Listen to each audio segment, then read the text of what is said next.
واقعا خلق بی در قشلو سوید نیست نه که بچه همه کار کرسیان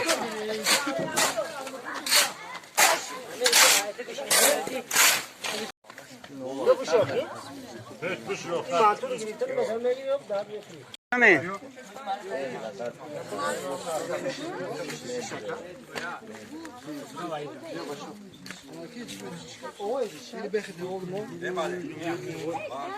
میکنه خودش دار من چه کنم نمیشه باز مردمی دیگه ما جوانان دیگه ما باید عزم و غیرت زیاد کار کردن سودان گشتن که در قشق برق نیست لیکن اینا کارو من نکردم توی برق تشکیل کردم من توی شرایط مهیا کردم باید غیرت کارو فعالیت کرده شدن از روی انانه که در تمام جمهوری تاجیکستان کارهای آبادانی دستی شده است جوانان دهه ما نیز عزم می‌کردند که 90 روز آبادانی اعلام کرده تا اینکه ما نیز دهه خود را خیلی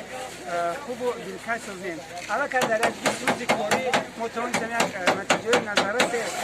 نشان دهیم و این طور رو بعدا می‌دهیم با این غیرت و با این کوشش جوانان ما نیز دهه خودمان آباد و زیبا می‌گردانیم مخصوصا از جوانانی که برای آبادانی دهه سهمی گرفتن زمین نداریم از حتی کودکانی در بر ما ایستاده امروز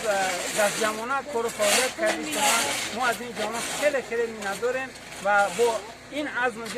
غیرت اینا را دیده باوری داریم که در کوتاه‌ترین مهلت ما می‌توانیم دهه خود را خیلی آباد و زیبا گردانیم